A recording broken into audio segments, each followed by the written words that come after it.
additional snacks or a bevy before you settle in. We're going to be hanging out for like 90-ish minutes together. So we'll be covering all sorts of other...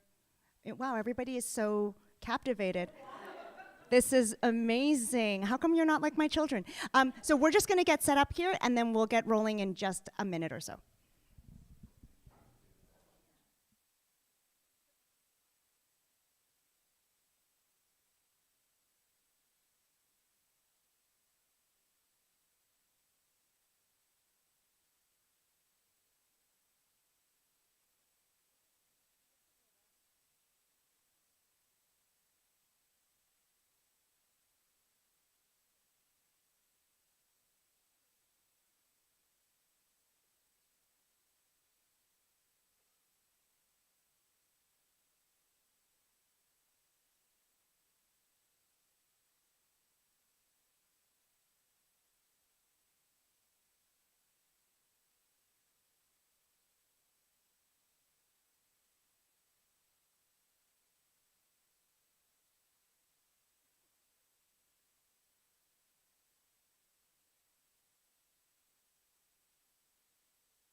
All right, we're sounding good. Okay, hello everyone. Welcome to Equity in Motion. We are really delighted to welcome you to Equity in Motion, an insightful exploration into the critical realms of equity, diversity, and inclusion.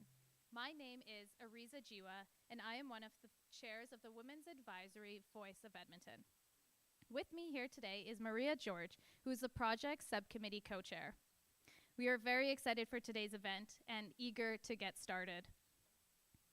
Today we are here for episode 3 of this 4-part panel series. We will get the chance to dive into equity both in the profit and nonprofit sectors. We are privileged to have a panel of exceptional leaders who have not only showcased their success in their careers, but have ensured that the path they've paved is wide enough for the people to follow. To start our evening off, we would like to introduce a very special guest. Mayor Amarjeet Sohi has been a significant support to the WAVE community. We are grateful for his time and work in uplifting the voices of women and gender diverse folks in Edmonton. We are truly honored to have Mayor Sohi join us today, as he is someone who has demonstrated an unwavering commitment to making Edmonton a more inclusive and equitable space for all. Offering our land acknowledgement and opening remarks, please welcome Mayor Sohi. Well, thank you so much, and good evening, everyone. I'm so honored that I get to bring greetings and do the land acknowledgement, and so honored to among so many leaders from our diverse communities in Edmonton. It's always honor to do this kind of stuff. But I want to share a little background with you. I was on council when WAVE was created. And it was created out of a research done at the University of Alberta, where women's experience using public transit and how the lens that was applied to safety was not adequately meeting the needs of women using public transit, particularly in the evenings, late nights. And out of that report, the desire to create WAVE and making sure that council's policies were being informed by the voices of women and the experience of women in everything that city council does. So I think that was the best thing that city council had done. And since then, WAVE's involvement and everything that we do and how we seek that input has I think, helped us move the needle on equity, move the needle on building inclusive public services that are accessible to everyone. So I want to thank each and every one of you who have served on the WAVE and people who have done work in other areas to promote inclusivity in our city in every aspect of the decision that council makes. So I really want to highlight that how community can change the decision-making process at council is a good example of the waves work. So thank you so much for doing that. So my role today is, along with bringing greetings, is to do the land acknowledgement. So the city of Edmonton acknowledges that the traditional land on which we reside is in Treaty 6 territory. We would like to thank the diverse indigenous peoples whose ancestors' footsteps have marked this territory for centuries, such as Nehio, Cree, Dene, Anishinaabe, Sotu, Nikora Iska, Nikota Sioux, and Nitsi, Tapi, Blackfoot peoples. We also acknowledge this is the Métis homeland and the home to one of the largest communities of Inuit south of the 60th parallel. It is a welcoming place for all people who come here from around the world to share Edmonton as home, as I did when I got to this place. Together, we call upon all of our collective honored traditions and spirits to work in building a greater city for today and future generations. I would also like to thank tonight's panelists for amplifying this important conversations. The people sitting on these chairs are leaders in our communities, and they're change makers in our communities, and so really indebted to their service, and looking forward to listening to their diverse perspectives and how we can help and create inclusive workplaces to foster creativity, innovation, and adaptability. Inclusivity actually changes culture. When you actually build inclusive places, you create that atmosphere where everyone is able to contribute to their fullest potential. So it is also important from every aspect, including getting the best value out of the employees, and we acknowledge that the value that diversity brings. And we also making some changes at the city. In 2021, a guide was created for hiring managers that outlines how to better support inclusive hiring and the city's anti-racism work. We are focused on minimizing biases and eliminating barriers that diverse groups often encounter. And just a few short years ago, Edmonton elected. And this is a very proud moment, and I think YWCA has something to do with it. And many people in this room have something to do with it. We elected, for the first time, most diverse council in city's history. One of that I'm so proud to be part of. And I'm joined by one of my council colleagues, Councillor Wright, and phenomenal leadership coming from women on council, and that was only possible because YWCA led that campaign along with the YWCA Parity and other organizations. So with that, thank you so much for including me in this, and look forward to the conversation, and back to our co-chairs. Yeah.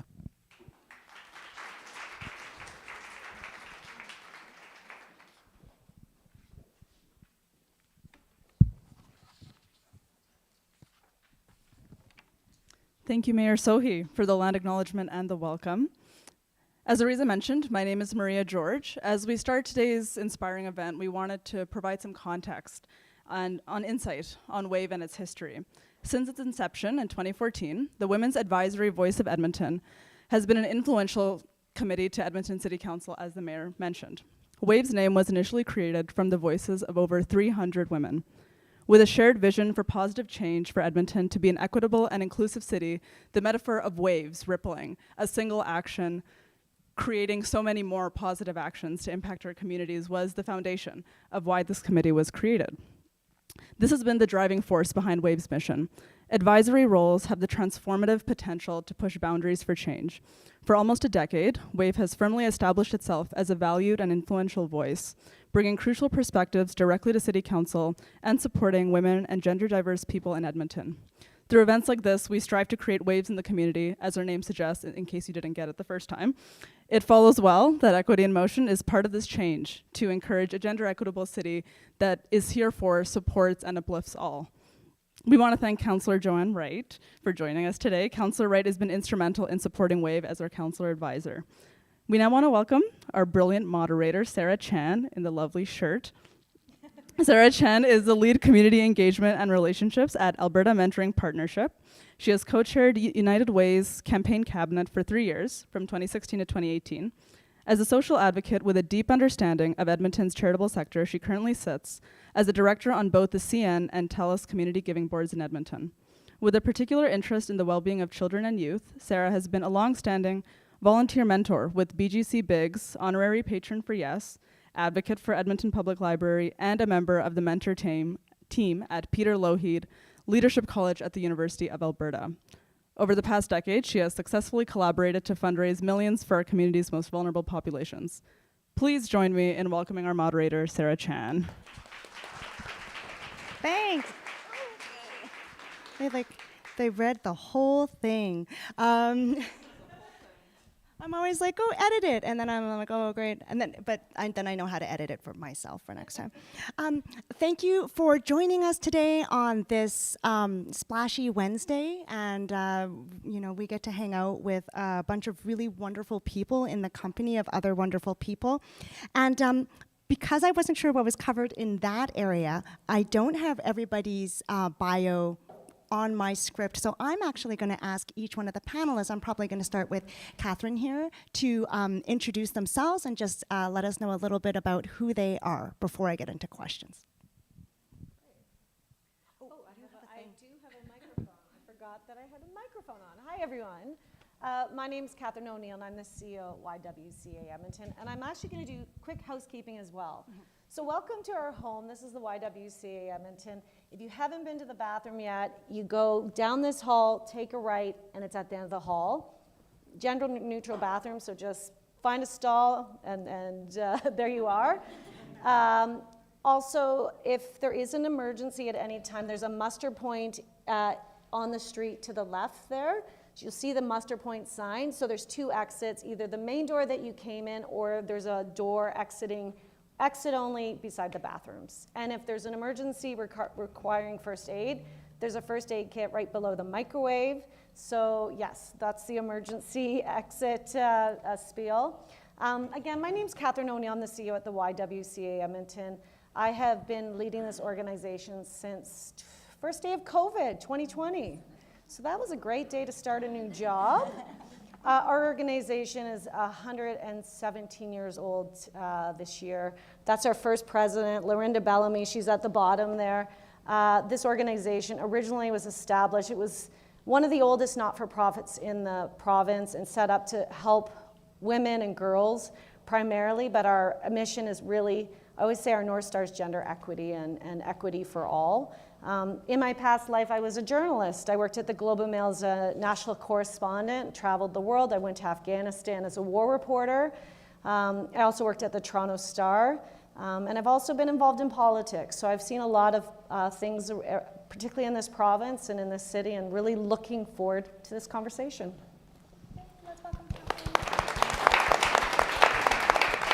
over to you, Marnie. Hi, everybody. I'm Marnie Canis. You, she, and her pronouns. Gosh, where does one begin? I'm a diversity inclusion professional. I am the board chair of the Canadian Centre for Diversity and Inclusion. I am a director with one of Alberta's most proudest organizations at ATCO. Although I'm here not representing them, I'm proud to be part of that group. Before that, I was in healthcare, leading the DEI work at Alberta Health Services, so got the nonprofit and the for-profit perspectives, which has been really great. First and foremost, I am a parent to an amazing 2 boys. Andrew in heaven, my little big boy who's taller than me now at home, my gosh. Very proud parent, and there's lots of things going on in my head right now. And when I think about today, there's so much I can share, but one thing I knew coming into this room is that I needed a safe place to be surrounded by strong energy, allyship, and strong women. And wow, I found it, and I'm so grateful for that right now. Thank you for joining us, Marnie. And over to Mallory.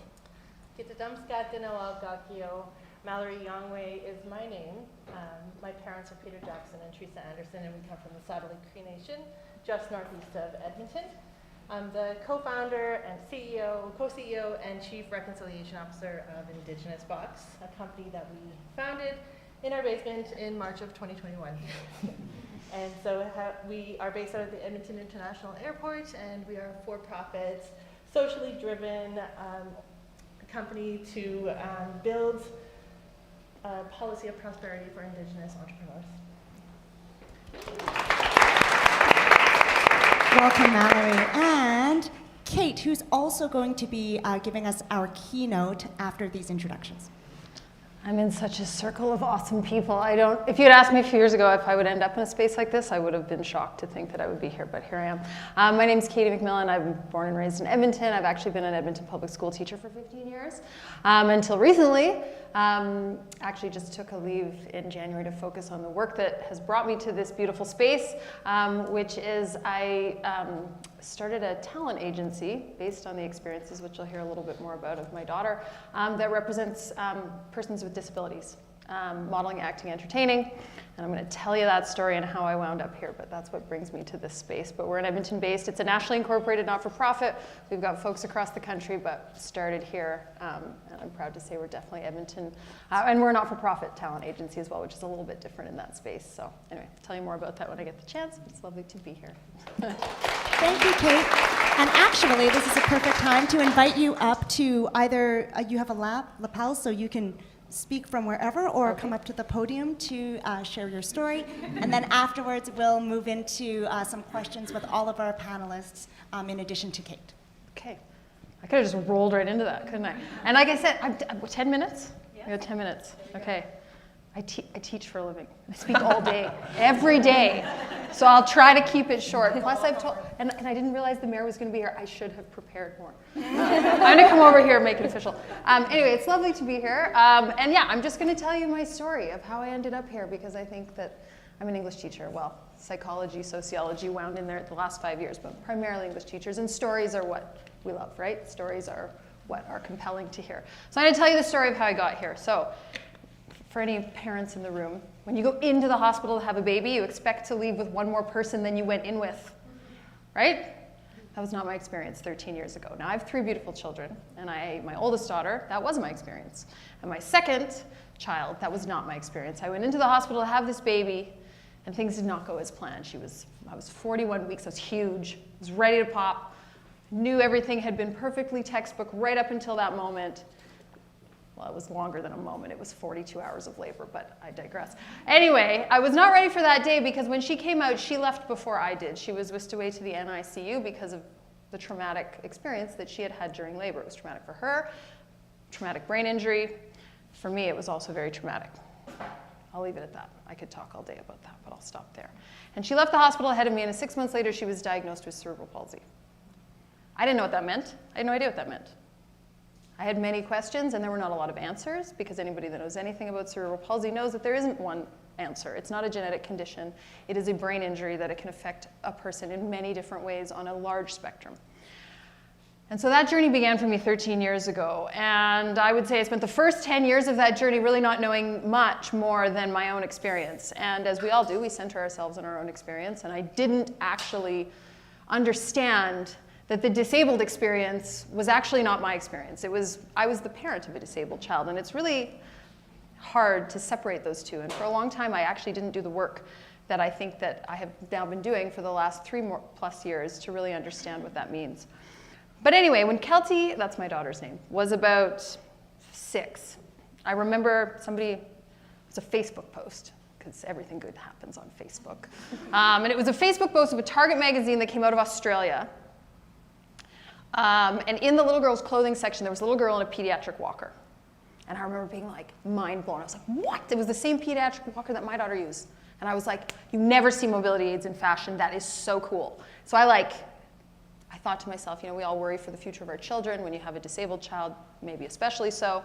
And I thought to myself, that's something wouldn't that be cool if Kelty could do that? And that was like I said, she was 5 or 6, and I sort of filed it away. And then COVID happened, and what happened during COVID is everybody had more time on their hands.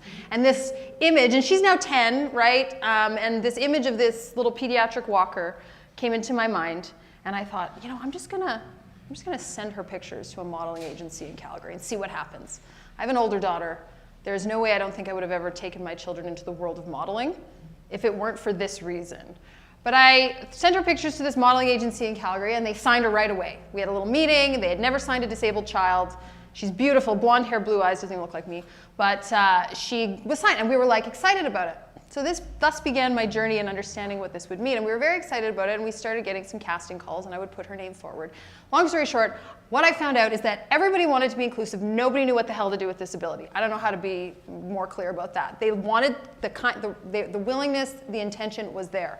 But you show up to a fashion show where they've known for 3 weeks that they were going to have a wheelchair user in their fashion show. There's no ramp to get up on the runway. And I'm running around the back trying to find somebody with enough arm strength to lift a power chair up onto the runway. It was not an ideal situation. Choices for clothing. That made no sense for a wheelchair user at all. So I was like, hey, this isn't great. And then I'm like, I need to start reaching out to the disabled community. Like, what can I do here? So then I just did what we often do, go to social media, started following all kinds of disabled content creators. And I was like, okay, learning so much. And what I ended up learning was that, oh my goodness, I have been centering myself in the disabled experience for a long time. And really, I read this blog post by an adult woman with CP, and she said, hey parents, you want to do something great for your disabled child? Go talk to disabled adults. I'm like, go to the source. Who knew? And so I started learning. And so this is in parallel. I'm telling the story sort of in tandem, my own growth. But what I recognized was, understanding the disabled experience from the voice of a disabled adult was the best thing I could do for my daughter. And I also started to understand how important connecting her with that community was. Go out and find somebody that she can connect with who has disabled themselves and could. And so I started looking, kind of in tandem with this modeling experience, which I'll come back to in a moment. And I started reaching out to any organization I could to try to find a mentor for her, an adult that had a disability that would be willing to talk to her and willing to, because now she's 10. We're getting to this, the age where you become aware of the world's opinion. That's an Alice Munro story. It's a quote from an Alice Munro story. I don't know if anybody remembers Alice Munro from high school. They still teach her. She's great, but Anyway, and this is the age, and it's happening. And so I'm trying to find this to no avail. Meanwhile, we're in this kind of modeling world of which I knew nothing about. And this is all rumbling around my head. And I thought to myself, okay, what can I do here? I really want to continue with this. I think Kelty needs to see some better representation of herself, And then I booked this headshot session with a photographer that was originally from Vancouver. Long story short, she had worked with disabled talent before, which is a rare thing because she was from the UK. And I booked this headshot session with her. And she phones me ahead of time. She says, your daughter's a wheelchair user. I'm so excited to work with her. I booked an accessible studio and clothing choice and this and that. She's asking all the right questions. I was like, okay, this is different. This woman knows exactly what's happening here. I love this. So then we got to talking, and she's like, well, there's this agency in the UK that focuses on models with disabilities. And I was like, there's got to be one like that in Canada. I'm going to go find one. Yeah, it didn't exist.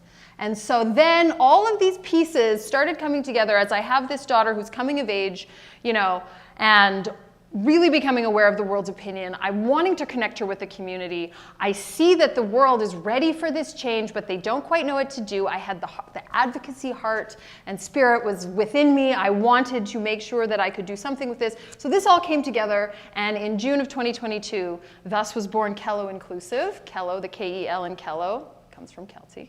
Kello like hello. I actually just like the email address, hello@kelloinclusive.com was really what sealed the deal. But anyway, started that in June 22, having no idea what I'm doing. Like imposter syndrome, I've heard the term, I've lived it for like the last 2 years. I truly don't know what I'm doing, which has been a blessing and a curse. Don't know what I'm doing in the space of the media and marketing industry. Had no idea. learning quickly, but I was very comfortable in this accessibility, disability space. And what happened, I don't know if it was right timing, right energy, I'm not sure, but it grew very quickly. I remember 6 months in, not even, no, 3 months in, we started this, and this photographer from Vancouver helped us get some beautiful imagery for our website. And we were at first reaching out to people, but then people started reaching out to us. We got some news coverage. One day I opened my inbox, and there's 75 intake forms from people all across the country, and I was just like, whoa, we're onto something here. And 3 months in, I get this call. It was an email, sorry. And it was from Paris. Like, it was a marketing agency in Paris. And I was like, this is a scam. How did they find me? I was like, I was Googling it. I was like, this isn't real. And they were like, do you have a model that we could use for a high-end cosmetics brand? Anyway, we ended up booking. I don't know if you've seen the show Push, by the way. Have you seen the show Push? Yes. So we represent the whole cast.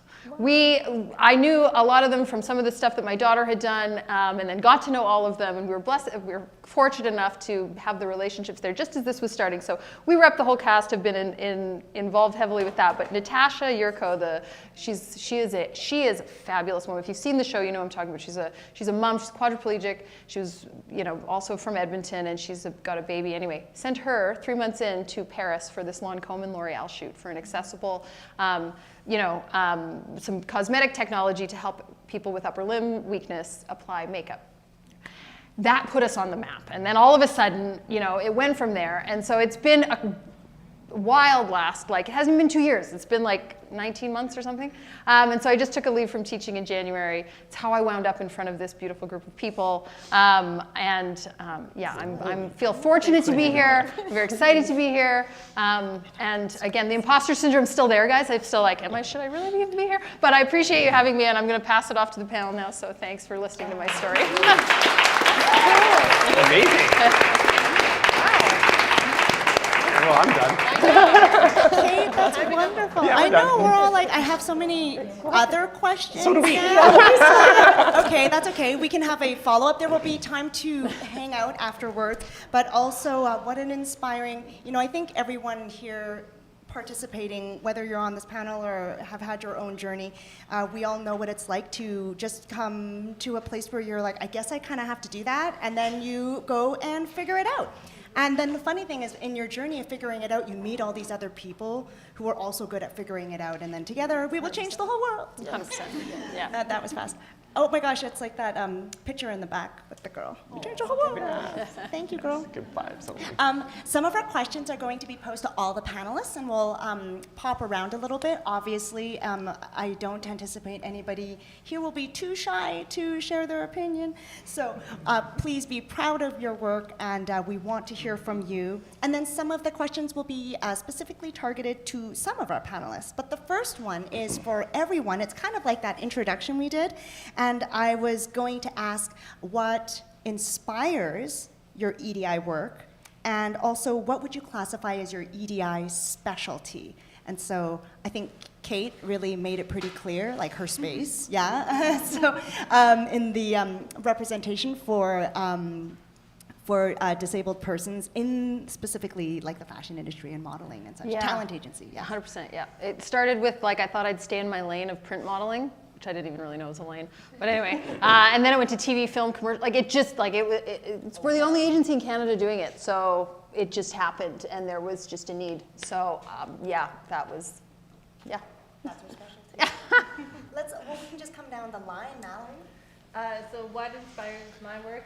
So Indigenous Box, we know that supporting entrepreneurs directly changes the trajectory of life for families. And it does help immediately, but also in the long term where generational knowledge is passed through families. And growing up, we didn't have a lot of that representation. We don't carry that generational knowledge because our people had been systematically excluded from a lot of things like modern commerce. And so we're just starting to kind of pick things up, and I think that inspires me to really drive reconciliation and do it in a way that comes from our own people. Yes. This is so fun. Marnie. Well, I'm thinking back to, you're reminding me of a whole bunch of experiences way back when I started really my work in inclusion at the Stollery Children's Hospital, actually, in the NICU. Oh, Yeah, when my boys were born at 3.5 months early and facing a lot of the things that you were about to face. And we were uncertain at that time. Absolutely. And that changed my life completely. And I remember holding my little boy just as he was taking his last few breaths, thinking, living without regret, embracing every gift that comes to you every single day. And that shifted my world, and I left my work and then went into volunteering at the Stollery, and then becoming the coordinator of family-centered care, actually, at the Stollery. And at that time, it was really about breaking down barriers for people, patients and families to access health care. Yeah. And that was a lot of my work. So it was DEI, but it wasn't called that, but that's essentially what it was for people from various backgrounds and identities and the barriers that often exist in healthcare. And also, I found myself in a very safe place at the Stollery Children's Hospital. I thought, if I can't be me here, I can't be me anywhere. And I went through my gender transition there as well, with the full support and leadership of so many colleagues and people. And it's a place that my heart still belongs to in many ways. After that, it was soon after my transition was a bit public, and I remember Mom reaching out to me, and she says, I've got a child in grade 1 who's being told they can't go to the washroom that they need to go to. They're holding it all day, and they're being forced outed in their school. Can you help? Can you help?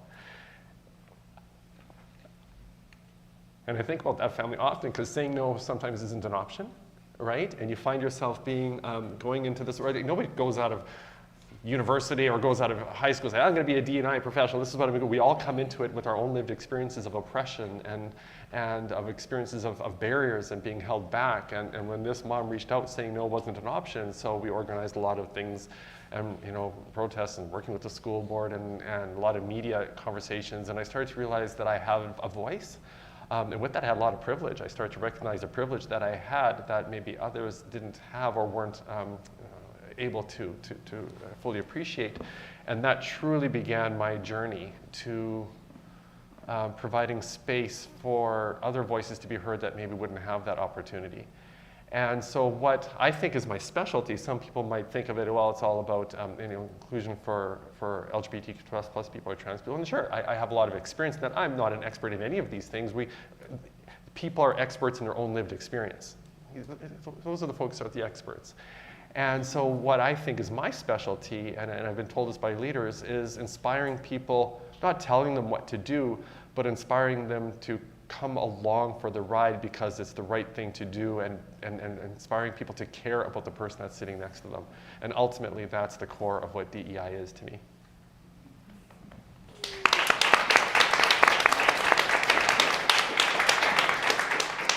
If I could whistle, I would. Yes, exactly. Catherine O'Neill. So a turning point, I often talked about this turning point in my life. I was, for a long time, a journalist. Thought I would have my entire career in journalism. And I was in 2008, I was sent to Afghanistan to cover the war. And I'd often, before that, drawn to social justice issues and was very, very interested in gender equity issues as a reporter. But when I went to Afghanistan, I had the privilege of being able to interview women, because often male reporters in the part of Afghanistan we were deployed to were not allowed to be in the same room with a woman if you were not either related or a doctor. So being a woman, I had that access, very important access, to tell the stories of Afghan women. And I always will remember 2 women who came to an interview. They were both, I wanted to do a story about women who, because they have one of the highest rates of women dying in childbirth and children dying in childbirth in the entire world. So these 2 women were pregnant, and they come to the interview, and we had an interpreter who was a doctor, so it was, again, lots of privilege to be able to tell the story, to meet these women. And that interview changed my life, because after the interview, through the interpreter, we talked about just being women. And they were very confused by me, because they were like, how has her husband let her be here? How does she not have children? They had never heard of, they had no idea there was a way not to have children at all. So through the interpreter, talked about the rhythm method and things like that. It was just like, as women, we laughed and giggled. And I left that very transformed, though. I came back to Canada thinking, I don't want to just write about these things. I want to be part of, until we're all equal, none of us are equal. And those women, they simply where they were born, that their life was what they had. And I came back to Canada and became involved with politics and community groups and community building. And that really led me to the YWCA. It was a long and weird journey. I'll tell you it over a drink one day. But I think my specialty is that I really can see the bigger picture always.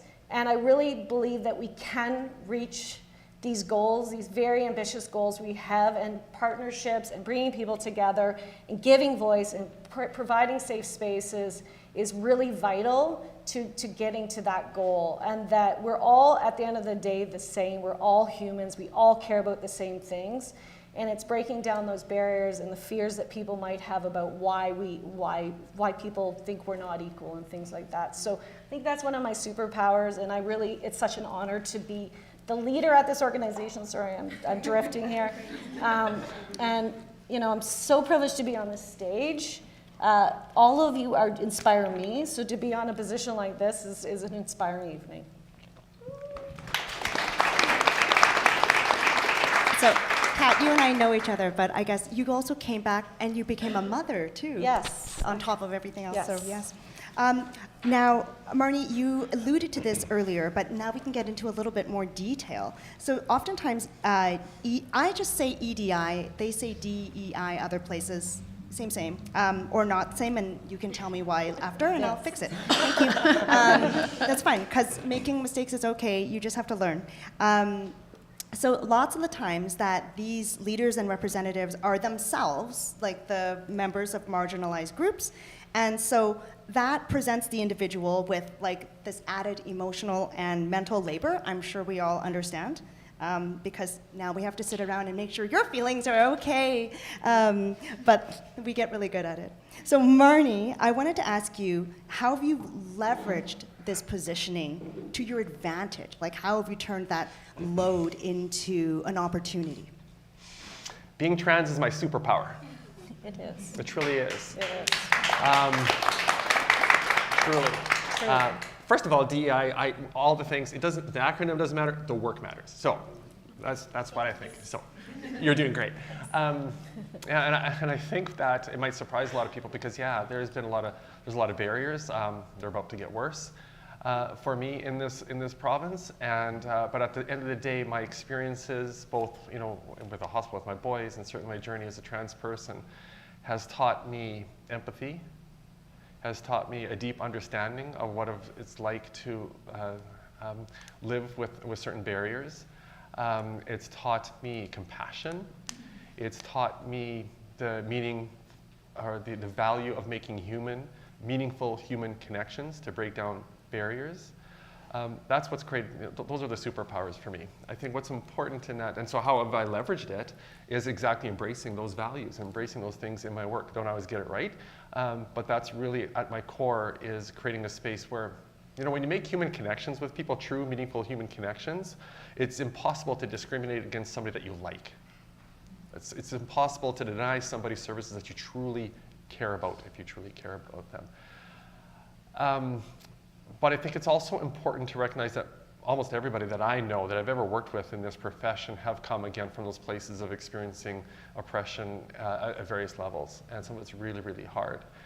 And there is an emotional labor and an emotional tax that goes into this work every single day, all day long. You show up with your identity. You cannot extract it from your work because it is what is part of you. It is what fuels you. It is also what drains you if you don't take care of yourself. And so when you're with employers or working in places where people are doing this heavy lifting every single day, that's where allies need to stand up. That's when allies need to take on some of that emotional labor, because it is hard. And I will tell you, there are days when my tank is empty too. I come on a stage like this and feeling all confident and great, and that's because I'm surrounded with incredible allyship and love, and a beautiful hug from the mayor doesn't hurt. That's also a great show of allyship and support. But that's important, again, those human connections, because some days my tank is empty too. And so we need to support each other and find ways for caring for each other, but also self-care for yourself. And after this event, I'll find ways to do that. But right now I'm feeling pretty cared for, so we're good. Amazing. I feel like we need to publish a book based on this panel that we can make lots of money and then pay for all the things we want to fix. Yay! It's that easy. You're so funny. This next question is for Mallory. So I feel like it's very current to talk about resilience these days. Everybody wants it. You want your city to be resilient, you want to be resilient. But I think those of us who have it know that building resilience, it's something you earn by going through things, right? And so Mallory, I was gonna ask you, what are some of the takeaways from any obstacles or barriers that you faced, especially alluding to what you were saying earlier about being robbed, of this intergenerational connection. But how do you take these obstacles and build it into resilience for yourself and your business? It is a lot of emotional labor. It's a lot of extra things that we have to deal with. I was talking to one of my friends and fellow entrepreneurs about this, and I was asking her, how do you deal with all of the speaking requests? Because I just put them all in a folder and do a mass decline at the end of the week. And she's like, that is not normal. That is not normal for a startup. And so there's a lot of things that I tried to be mindful of. One, being choosy on how I build reciprocal relationships with communities, with our suppliers, with organizations, because there's a lot of work that goes into telling our stories while we're still, making space for ourselves in it. And I think, I'm choosy, but I also surround myself with people who support me, elevate me, know when I've bit off more than I can chew, and will give me a lot of advice. Elders and community is a big one. I come from a really strong community, a very strong community, and very, very opinionated community. But it's all, I wouldn't be where I am if I didn't have that. And then I also try to balance that being an advocate and self-preservation. Knowing that I don't have to comment on things, knowing that I could just make space for myself. We have a lot of things going on back home in my reserve right now. And so there's constant processing and, trying to understand where, my story and what my parents went through. Both my parents are residential school survivors. So, there's a lot of trying to understand what we didn't have, but also being so grateful for the abundance that my family, that my parents have given me, and which is my last strategy. And when everything else fails, I run home to my mom and dad. And they fix it all. Thanks, Mom and Dad. Well, I think you were saying your community is really strong, which ties into what Marnie was saying about allyship and living your values so that you're being able to project that in a good way into the world. But I think what's also important in a strong community full of opinionated people is it's great to have people who support you and love you and are there for you.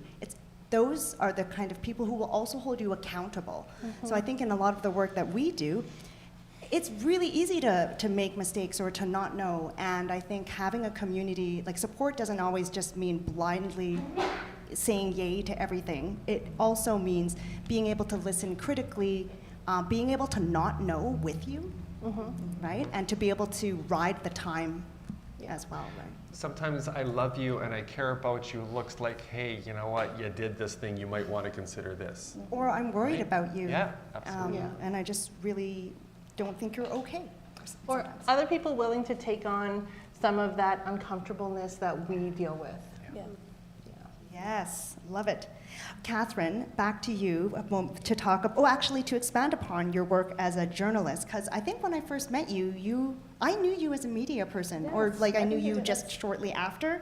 And so I wanted to hear more about your career journey. I used to be a baby art journalist when I was really, really young, when I first got this t-shirt. Newsrooms, and it's not just newsrooms, lots of rooms, but I know that newsrooms aren't a very hospitable place for women.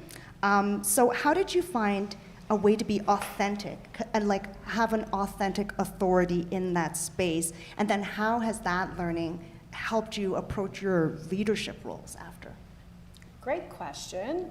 So newsrooms and being a print journalist and often not only just being in a newsroom, but sometimes I would go and cover stories, particularly when I would cover business stories.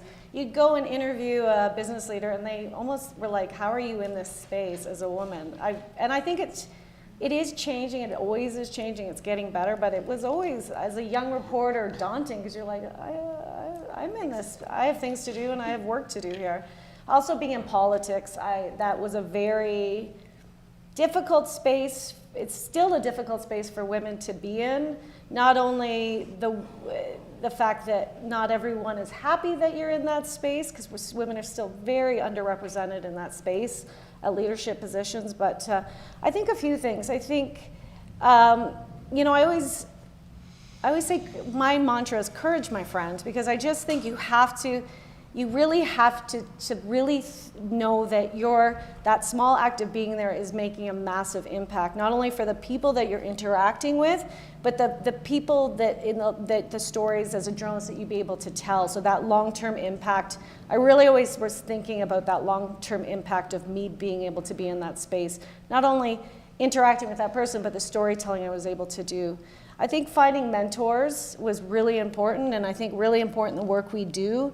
Mentors that can help guide us, because this is a large project. I always think of it as a project, that we're all working on this project together, that many, many people have been doing this work for a long time, and there's been successes and challenges along the way. So there's people that you can always go to help you with a challenge that you might have in that space, or just finding a new way to have that impact that you're looking for. So those were two things where, you know, they're difficult spaces to often be in, but having that confidence that this is the long-term impact of me being here is important, and I need to keep pressing on. So just two quick ways of looking at those spaces, and just, I've had so many incredible mentors over the years, and I just can't even think, they'll never know the impact they've had on my life.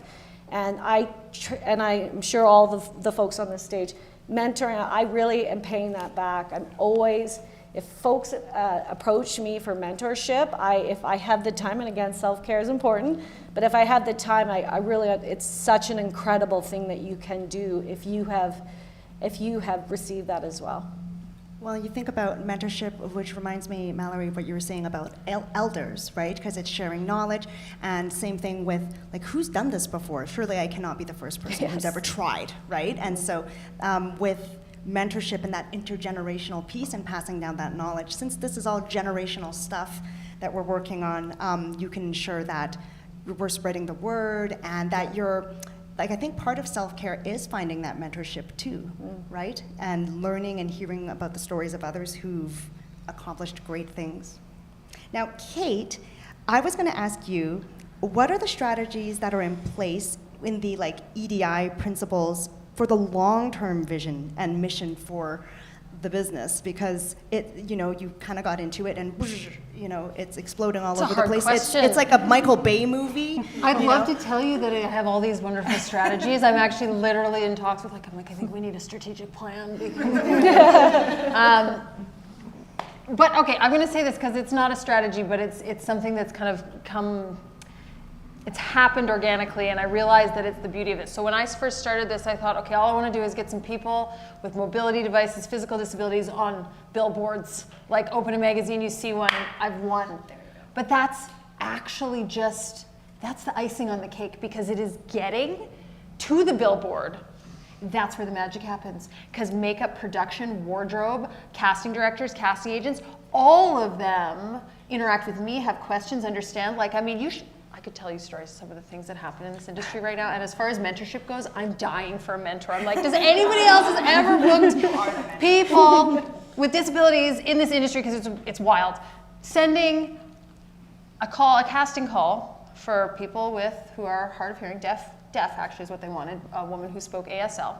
Send them in the casting call. They're like, here's a music video. They need to record themselves dancing. These women call me. They're like, I can move my body, but I can't hear the music. So, and I'm like writing, I'm like, this isn't gonna work, you know, or like sending, there was a TD commercial booking a fellow who was visually impaired, sent him the wardrobe notes. They were so small on a PDF, a screen reader couldn't read them. So I'm on the phone being like, okay, Ben, they want you to wear a blue, you know, and we're talking, this is stuff that has never even been asked because, you know, we booked a woman from Edmonton on a Walmart commercial, which was really cool, but they, you know, we talked about accessibility on set, but her makeup trailer she couldn't get in and out of, and she had to like use her catheter and pee in a bottle behind the trailer, like stuff like this, which is nobody's fault, but there's no textbook for this. I'm like, and I know my own daughter's disability, but I've been learning, and there's so much heart in it for me, and you know, parents who have their kids who work with us, like I take on so much, so I'm sort of now diverting back to, you know, the question you answered, like, you need to know your limits, and you need to understand, because it's emotional work, I love, you know, and people that want to be involved, that I know the industry's not ready, as much as I want it to be, it's progress, not perfection, and there's so much. So back to your question, strategies. I don't know, one day at a time. Keep going. That's what I got for y'all. Write that down. Tell your kids, I know. Well, I guess we talked about, because you were saying, you know, imposter syndrome, like every day. But, you know, I think the remedy, I believe that the remedy to imposter syndrome is just what everybody has been doing, which is fake it till you make it. Yeah. But it's not faking it, because while you're trying to fake it or do it, you're actually getting it done. You're doing it. And I think, you know, one thing I've learned over 15 years of teaching that's improved my teaching practice is just being vulnerable and real with people. Because I don't know what I'm doing. I do know what I'm doing, but you know you don't, and it's okay, and that's part of the magic, and you do it anyway, and you just move forward. Yeah, your motion, right? lesson plan is super not going according to plan. You're like, well, there's a new plan now, so I always fall back on personal stories. I overshare. That's what I do. I'm like, sorry guys, I just overshare. You're gonna learn more about me than you want. But anyway. Now, this question was like, what's the best, this is for everyone, what's the best advice you could provide for thriving in a male-dominated industry? But I would like to also extend that to like thriving in a paradigm or like thriving in spaces that were not made for you, whatever that looks like. So thriving in a place where it does not acknowledge that someone like you exists. Sorry. Marnie goes. That's basically everywhere. That's a great question. Gosh, thriving. You know, I often think about when, you know, get a seat at the table. We want to be invited to the table. If there is no table, bring your own chair. Yeah. Right? Sometimes you got to do that. I was thinking about that because with Alberta Health Services, when I was leading the work there, 85% of the nurses were women, or 95% of the people were women, so it was quite different. Yet within that, there are a lot of cultures, particularly medicine, where women, particularly queer women, face a lot of barriers until they, you know, get into a certain structure. So there's a lot of barriers there. So that was a different paradigm. Now working in more energy world, where now it's quite the opposite. You know, 80% are men. So again, working with women engineers, finding the conversations aren't that different. What I think about, there's two people, and I love the conversation about mentorship, and you've been a mentor to me, and I've looked to you for that, in case I haven't told you, it's true. There were two women in particular, when I worked with two leaders who I want to emulate as a leader. And one was the senior operations officer at the Stollery Children's Hospital at the time. Soon after my transition, I just wanted to keep my job, like literally a job that I loved so much. And I just wanted to keep that job as the coordinator. And a month after my transition, she came to me, she says, you know, we've got this leadership position. You should do it. You can do that role. I'm like, what? I've never even considered leadership role. And so I applied for it, and I own that interview. It was the best interview. I nailed it, had all the confidence. I didn't get the job. But it was the best job I didn't get, because the person who did get was qualified. She was the right person for that role. But you know, my leader saw something in me that I didn't see in myself. And she said, one day you're going to be a leader. You're going to be a leader in healthcare. You're going to be a leader one day because you inspire people to follow along with you. And that's why you don't tell people what to do. You want them to come along with you. And that's different. And I've thought about it. So then I applied for a whole bunch of other jobs, and I was getting a whole bunch of other interviews. And then I had a choice. I never would have done that had she not identified that in me. And that's what led me to a provincial team, and then I became the leader, and I led and started Diversity, Equity, Inclusion Alberta Health Services. It didn't exist until I started that role. And then during some portion in there, the phone rings, and she said, yeah, hi, it's Verna. And Verna is Dr. Verna Yu, the CEO of Alberta Health Services. I'm like, hi, Fred, how are you? She said, I'm going to go meet with the health minister tomorrow, talking about trans care in the province. Can you come and tell me everything I need to know before I have that meeting? I'm like, wow, okay, yes, okay. So, but there's an opportunity. This is a seat at that table. So we spent the next 90 minutes I told her all the things that I knew. And I'm like, by the way, I'm only one voice so then we need to start a provincial advisory council of trans and non-binary and LGBTQS plus people to help inform this work. Next day we started one, which was remarkable, and it's still operating today. But then the next day the phone rings again. She says, hi, Marna, is Verna? I'm like, yes, hi, fuck are you? She says, you know all this stuff. You come with me. You should be there with me. So sure enough, we walked to the Alberta legislature, different minister, different government, just gonna put that out there. I walk in there, and in that meeting, in that 90 minutes we had with the health minister who kept asking her questions, she would say to me, oh, Marnie's the expert here, she knows this stuff, and would always defer to me. And so in both cases, I had a sponsor and a mentor, somebody who pointed out my skills and abilities that I didn't see for myself, and then somebody who literally sponsored me and brought me to that room and then deferred to me. And so as I emerged to be a leader in healthcare, and now in the work that I'm doing today, I've taken every opportunity that I can to bring my team with me, highlight their skills. Those are the two people who really inspired me the most. That's how we can support each other. We have to uplift each other. Tap that person on the shoulder next to you to say, you know what, you can do this. You should be doing this. You should be leading this. We need other people to tell us. Women, we're a little bit harder on ourselves than I think men are. So you need people to tell that person sitting next to you, you are pretty great, by the way. I want to get some skills in resilience next. But you need to uplift each other and then bring them with you and then surround yourself with the expertise and sit back and let them shine. That's what we need to do. It almost sounds like a strategy. I'll take it. I need more. So tips for success: have a mentor, be an ally yourself, and bring people along with you on your journey. What do our other panelists have to say about owning it in a place where you were getting indications you should not belong? I think it's just about taking the baby steps. Like when I first came to Edmonton, I never thought that I could do anything really outside of like being a waitress and a bartender. I never thought I could get into university, and it was the same institution that my grandparents could never step foot in. And here I was, graduating and raising the Treaty 6 flag at MacEwan with, an Indigenous Student Services Center that was created for us. These are like little wins. So if you don't see yourself represented in that space and you don't feel like that space was made for you, then you do have a responsibility to take it up and then also create that space for everybody else. Well, that sounds like what Kate did too, right? Yeah, and I think an important piece, I don't know if it totally relates to the question, but I'll get back to it, is just like I was born as a non-disabled white woman in a middle-class family. I had all the privilege and I didn't know it. I did not know it. And then when my daughter was born, I was firmly part of the minority experience, which I had never experienced before. And I didn't understand that the word privilege is such a misnomer. It's not what you get, it's the barriers you don't have to face. And I didn't understand that fully. And now all of a sudden I was looking and paying attention to, curb cuts and accessible parking and people looking at us and people, the patronizing, all the things that come with it.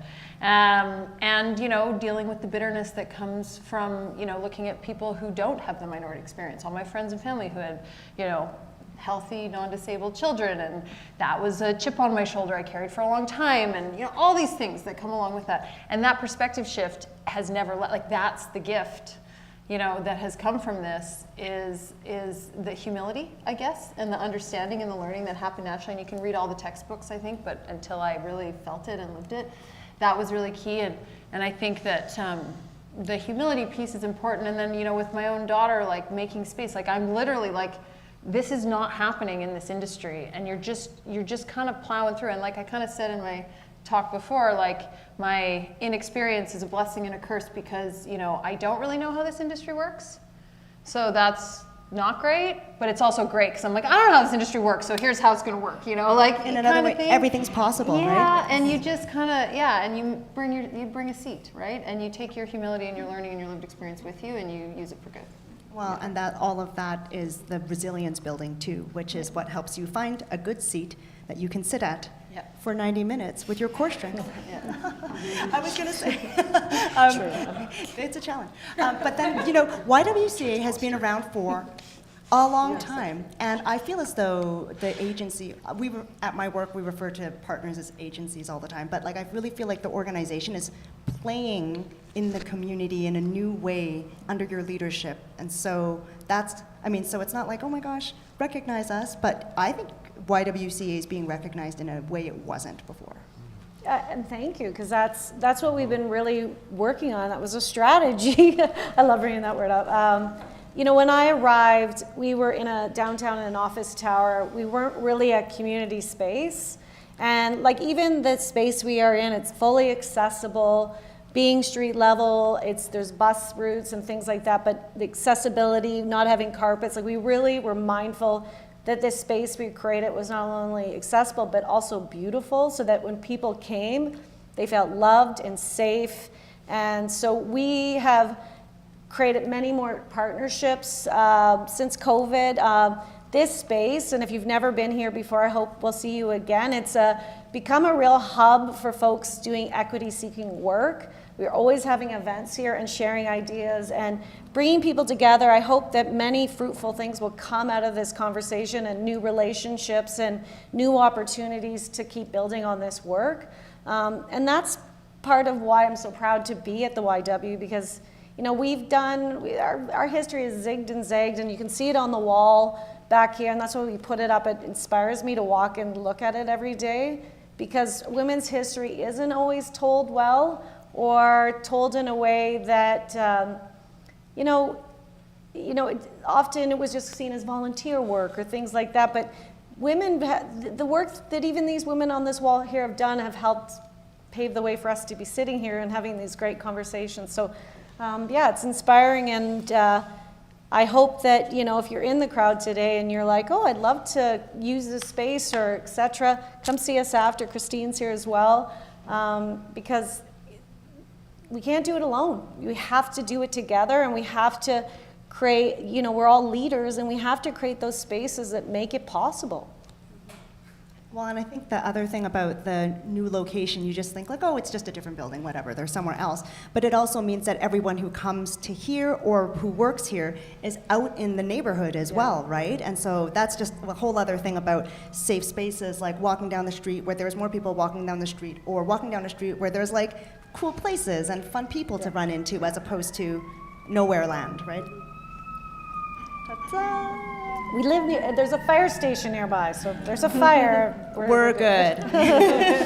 Now, we were already touching on this about allyship and mentorship. So I was going to ask, there are times when things go well, yes. And what's an example of a time when inclusivity showed up for you, or the special attributes of an ally or a mentor, like Marnie was talking about. But I wanted to hear if you had other people that inspired you, or stories about something that occurred where you just felt like, oh my gosh, I'm actually being taken care of here. This is great.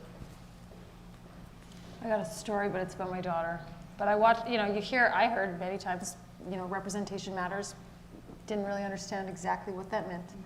And she's 13 now, as I said, becoming aware of the world's opinion. And when you start to be aware of the world's opinion, you're no longer the cute disabled kid. You're I'm the strange one with the wheelchair and the hearing aids and the AFOs and all the things and the speech delay. And Mom, why am I like this? I hate my hand, it's tight, and I'm like, I got no shortage of words. I'm like telling her all the things. I'm like, I'll fix this. I never fixed it until I started, and this was before Kella was born, but I saw it happening in real time, where I just had the idea, I'm like, okay, # cerebral palsy woman, and just looked up people online who are just, intelligent, beautiful, trendy, sexy, cool, awesome women who also happen to have CP. And that was the only thing that fixed it. And it literally in real time, it went from bawling her eyes out to oh, that's cool. Okay. And that was a moment where I thought, oh my God, representation, not only does it matter, it makes a difference. It's real. When you don't see yourself represented in the world, you don't have a place. You don't know that you exist. You think you're weird. And that was my moment for me that has just never left. I think about that so often, right? When I was a little kid, I didn't even know Chinese people were allowed to be pretty because my own mom was like, "You're so ugly." So I was like, "Oh, I guess we're just not pretty people." But that's not true. Yeah, no. Mallory? You're very pretty. Oh, well, thanks. We could talk to Ann Chan another day. Yes, she's we will. she's great. Give your number. I think, representation is super important because when I came out here, people would ask me, like, are you Native? Are you First Nations? And I would not correct them.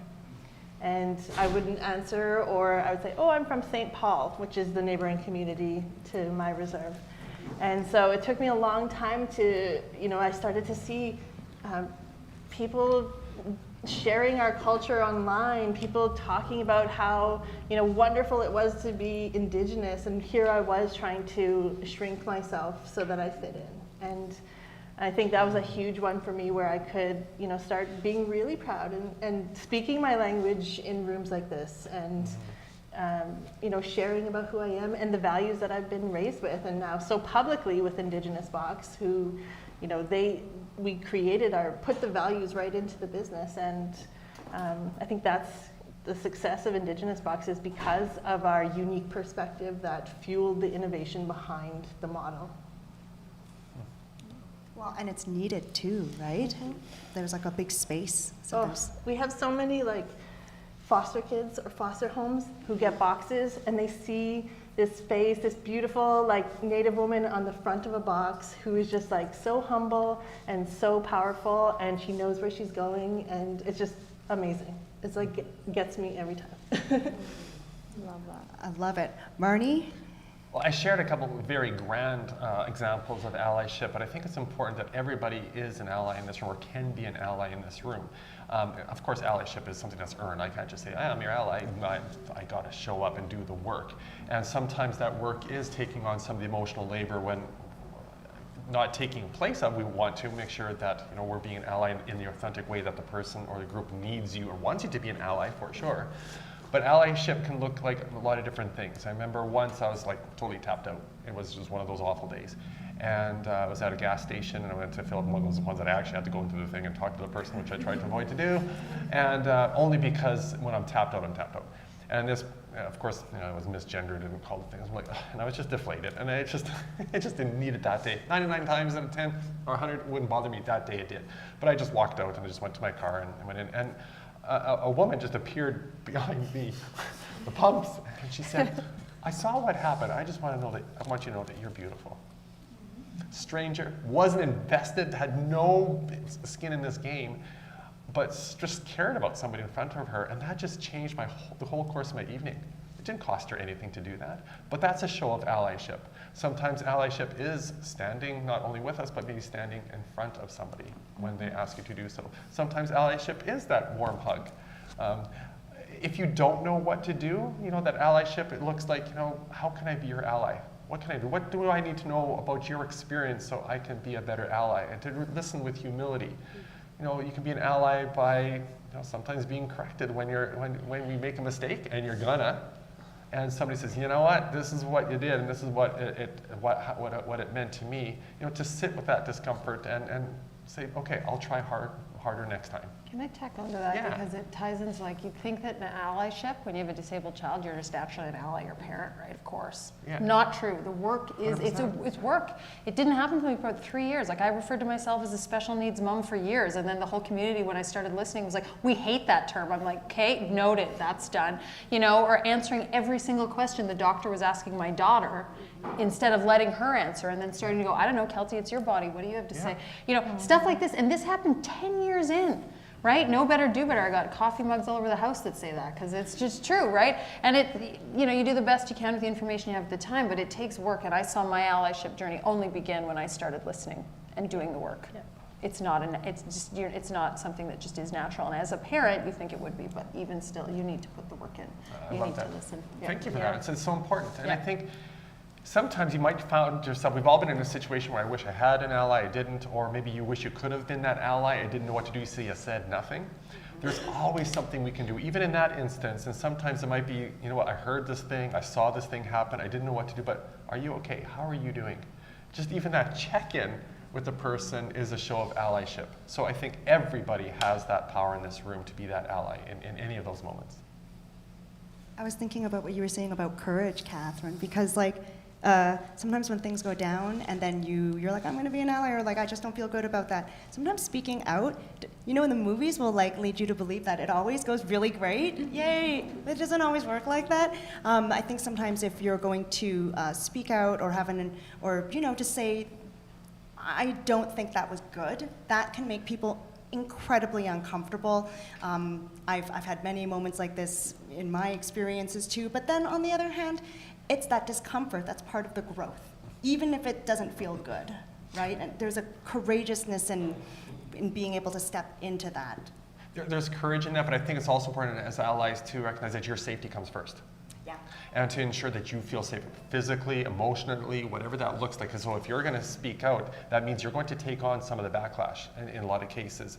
And so it's important, and sometimes that could be your career, right? So, you know, you have to be mindful and ensure that your safety is also honored. But I will say, Marnie, at a time like we all watched the news today, there's a very troubling thing happening in this province right now.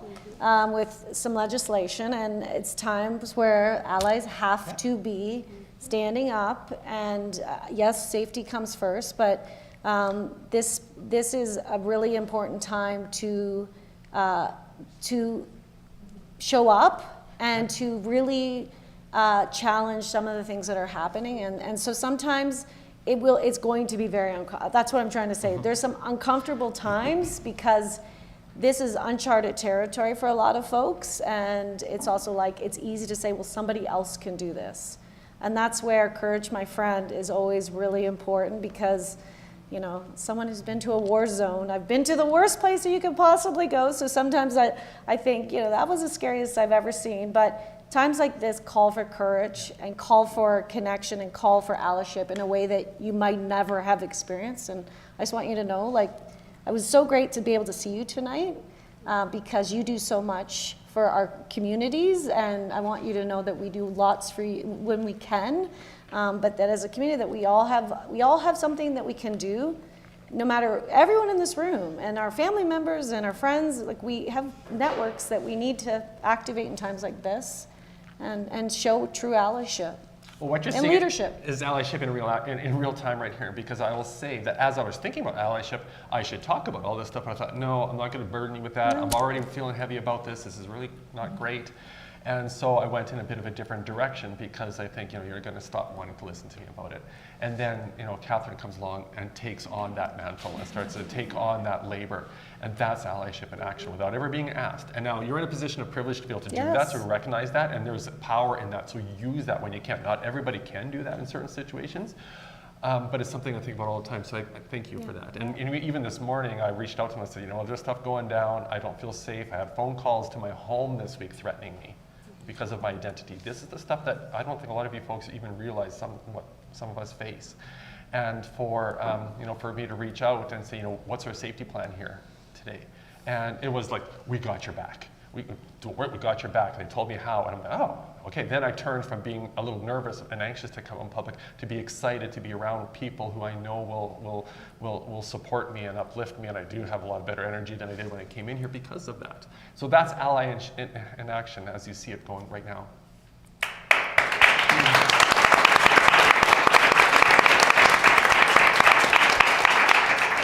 When you're living it, you're living it. Well, and one of the things I admire about you, Catherine, is that whatever.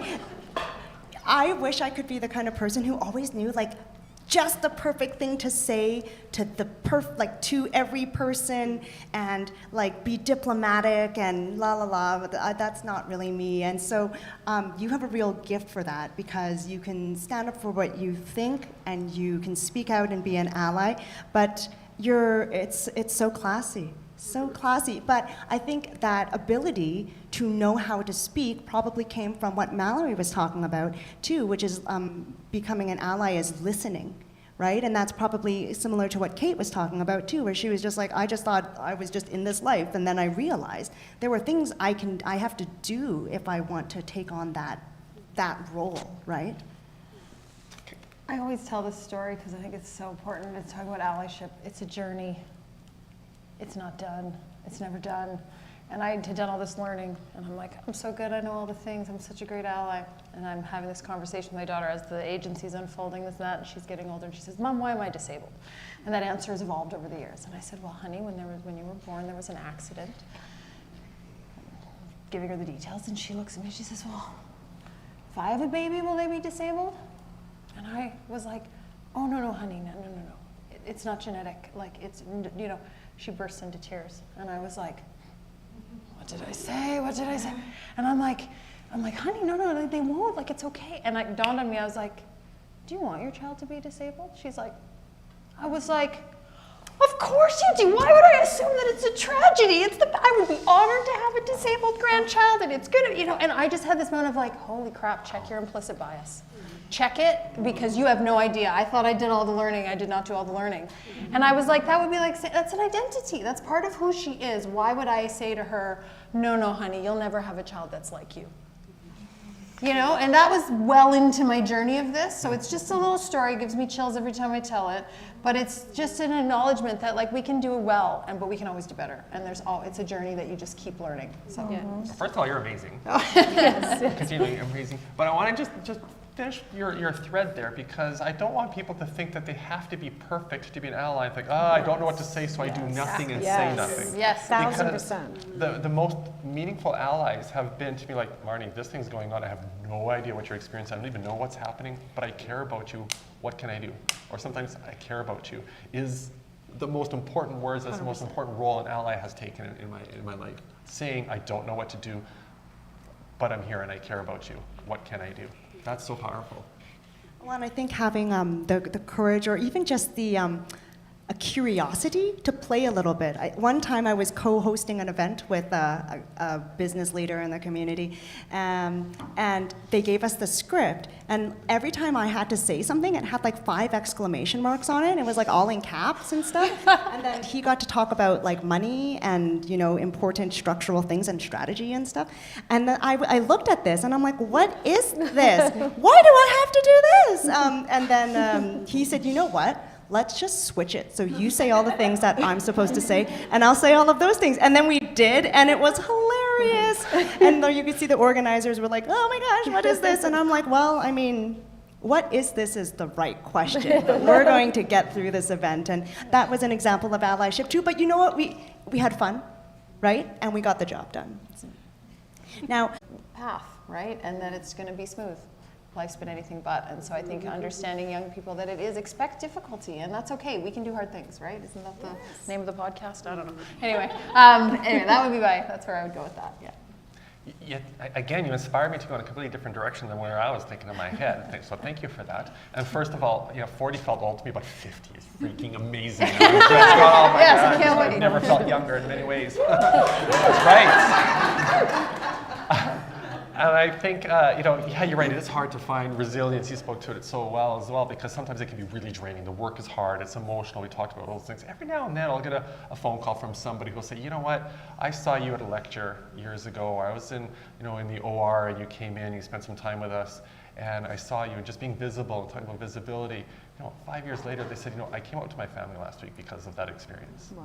And they've been loving and supporting and kind. I just want to thank you. It's just those moments, they're not often, but those moments really, that's where the resilience comes from, because there's probably 100 other people who probably have had a similar experience, but maybe not tell you that. Mm-hmm. So when those moments happen, just cherish them.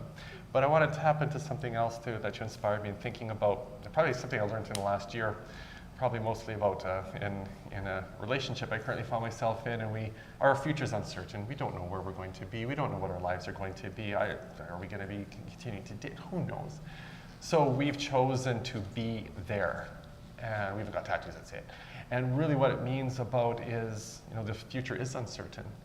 And it's something that reminded me of that experience holding my son, is just to really embrace every gift that comes to you every single day. Because I know when I leave these doors today, and I'm just feeling all the vibrations on my phone and the media requests and all the things that are happening, it is not going to be a fun experience for me. But being here, I've just taught myself, be here. This conversation, these amazing women that I'm sitting with, all of you out here, is inspiring me to go out and face that media circus that's going to be out there to talk about what's going to happen for these youth in this province that I'm terrified for. So this is inspiring. And so I guess what my lesson is wherever you are, whenever you are, whoever you're with, be there. And I'm so lucky to have this job because I get to do this a lot, and it's always so inspiring. It always fills the tank, and so really lucky. So yeah, being here and listening and just being in a room like this will inspire me for weeks. I can already feel it. We talked a lot about curiosity. I want to end on that as far as being curious. Like, the arc of history is so long, and we always think we're living in the hardest moment, the darkest times. And it's, we did that project. You talked about searching for a Zina. Lisa, you helped with that project. It was a project that looked at the history of female leadership at City Hall, and it seemed to be a simple thing when we started it, but it was so inspiring to see how many hands over many years helped to elect more women and women from all backgrounds to City Hall so that we'd have representation that truly represents a city of 1 million people. It sounds simple, but the story had not been told before. And digging into that and just really digging into the folks that have come before us and had done the work, and we're building on something, gives you a lot more. It's just, it fills you up, and it really inspires you that you can keep going, particularly when moments get dark, which they do. And it's instructive on how to keep moving. So that's a way that I'm always looking, like I said, I'm always looking at that wall and looking in the archives and talking to folks and just trying to learn from others and just really trying to always be caring for those learnings and making sure that we understand that we're on the right path and that we're all here trying to do really important work and just keep going. In the words of my sometimes mean mother, Aunt Chan, in Chinese, she once told me, because I was like, I don't even know what to do.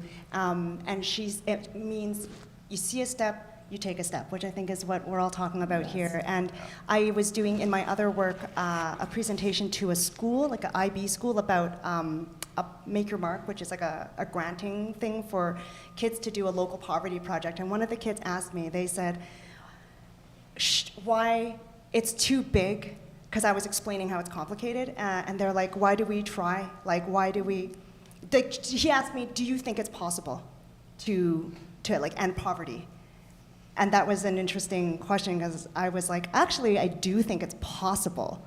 There are a lot of barriers. But then I also said, what inspires me is working with the youth, because I'm like, you guys have ideas, or they have ideas that I haven't even thought of, and then the way that things are innovating in the world, and I said to them, I don't think everything is going to be great all the time. I think there's going to be setbacks. I think there's going to be heartbreak, but I think the future, and maybe this is when I've already passed away, but I'm like, I think something cool is going to happen, and it's going to be because of them, and I don't know what that looks like. So I can't articulate what that answer is, but I do have a feeling that it's going to be there. I just don't know what that looks like. I'm like, I don't have a crystal ball, right? But I'm like, as long as you guys are here asking the right questions and people are doing the work, we don't know what the answer is or when something's going to be done, like when's this going to be done.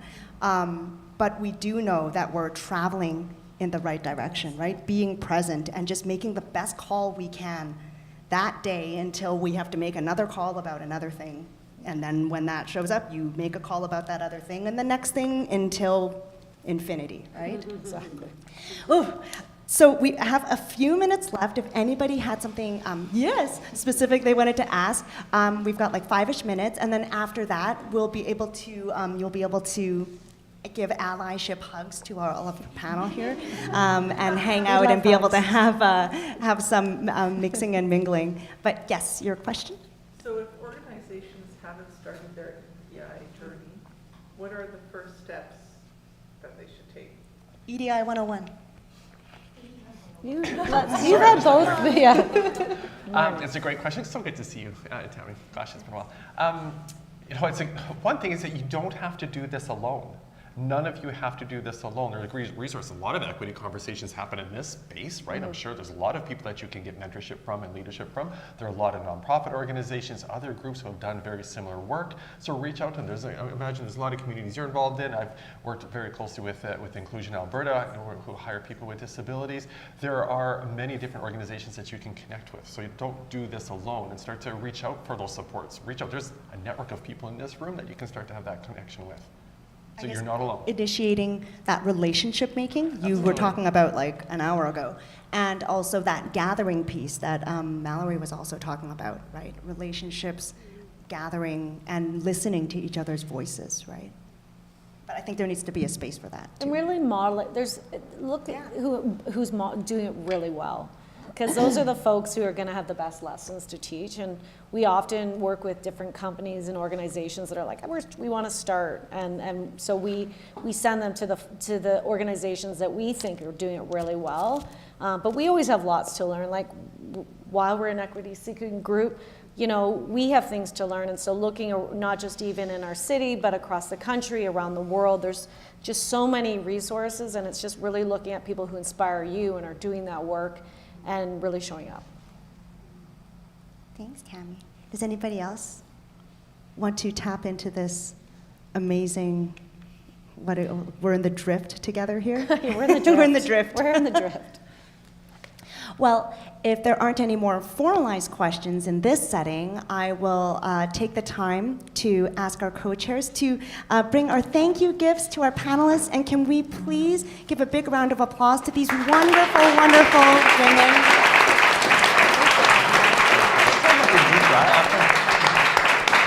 Yay!